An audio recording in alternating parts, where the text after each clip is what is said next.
December 15ನೇ ತಾರೀಕು ಅತ್ಯಂತ ಶುಭವಾದಂತಹ ಏಕಾದಶಿ, ಸಫಲ ಏಕಾದಶಿ. ನೋಡಿ, ಏಕಾದಶಿ ಅಂತಂದ್ರೆ ನಮಗೆ ಮಹಾವಿಷ್ಣುವಿಗೆ ಸಂಬಂಧಪಟ್ಟಂಗಿರುತ್ತೆ. ವಿಷ್ಣುವಿನ ಆದಿಯಿಂದಲಿರ್ತಕ್ಕಂಥ ಗ್ರಹ ಬುಧ ಗ್ರಹ. ಬುಧನ ಅನುಕೂಲದಿಂದ ಮಕ್ಕಳಿಗಾಗ್ಲಿ ಒಳ್ಳೆ ವಿದ್ಯಾನುಕೂಲ ಅಂತಕ್ಕಂಥದ್ದಾಗುತ್ತೆ. ವ್ಯಾಪಾರದಲ್ಲಿ ಅಭಿವೃದ್ಧಿ ಆಗ್ಬೇಕು ಅಂದ್ರು, ಉದ್ಯೋಗದಲ್ಲಿ ಅಭಿವೃದ್ಧಿ ಆಗ್ಬೇಕು ಅಂದ್ರೆ ಬುಧನ ಯಥೇಚ್ಛವಾದಂತಹ ಅನುಗ್ರಹ ಇರಬೇಕು. ಮತ್ತೆ ಶಿವನಿಗೆ ಸಂಬಂಧಪಟ್ಟಂಗೆ ಸೋಮವಾರ ದಿನ ಚಂದ್ರನ ಬಲ ಅಂತಕ್ಕಂಥ ತುಂಬಾ ಇರುತ್ತೆ. ಚಂದ್ರಮ ಮನಸ್ಸೋ ಜಾತಃ ಅಂತ ಹೇಳಿದಾಗೆ ಮಾನಸಿಕ ನೆಮ್ಮದಿ, ಚಿತ್ತಶುದ್ಧಿ, ಏಕಾಗ್ರತೆ ಅಂತಕ್ಕಂಥದ್ದು ಕೂಡ ಇನ್ಕ್ರೀಸ್ ಆಗ್ತದೆ. ಪ್ರಥಮವಾಗಿ ನೋಡಿ, ಪ್ರತಿಯೊಬ್ಬರು ಕೂಡ ಅಷ್ಟೇ ಶಿವನ ದೇವಸ್ಥಾನಕ್ಕೆ ಹೋಗಿ ಬಿಲ್ವ ದಳಗಳಲ್ಲಿ ಪ್ರಾತಃ ಕಾಲದಲ್ಲಿ ಅಂದ್ರೆ ಬೆಳಗ್ಗಿನ ಸಮಯದಲ್ಲಿ ಅರ್ಚನೆ ಅಂತಕ್ಕಂಥದನ್ನ ಮಾಡಿಸಿಕೊಂಡು ಹಾಲಿನ ಅಭಿಷೇಕವನ್ನು ಆಚರಣೆ ಮಾಡಿ, ಮತ್ತೆ ಸಾಯಂ ಸಂಧ್ಯಾ ವೇಳೆಯಲ್ಲಿ ಸಾಯಂಕಾಲದ ಸಮಯದಲ್ಲಿ ಮಹಾವಿಷ್ಣುವಿನ ದೇವಸ್ಥಾನಕ್ಕೆ ಭೇಟಿಯನ್ನು ಮಾಡಿ ತುಪ್ಪದ ದೀಪವನ್ನು ಹಚ್ಚಿ ನೀವು ತುಳಸಿ ದಳವನ್ನು ಸ್ವಾಮಿಗೆ ಸಮರ್ಪಣೆ ಮಾಡಿ ಅತ್ಯಂತ ಶುಭವಾದಂತಹ ಫಲಿತಗಳು ಬರುತ್ತೆ.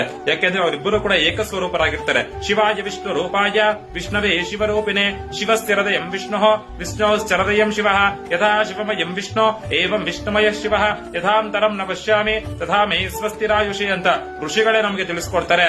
ಈ ಒಂದು ತುಂಬಾ ಪವರ್ಫುಲ್ ಆದಂತಹ ದಿವಸನ ಪ್ರತಿಯೊಬ್ಬರು ಕೂಡ ಸದುಪಯೋಗ ಅಂತಕ್ಕಂಥದ್ದನ್ನ ಮಾಡ್ಕೊಳ್ಳಿ. ಸ್ವಸ್ತಿ ಲೋಕ ಸಮಸ್ತ ಸುಖಿನೋ ಭವಂತು.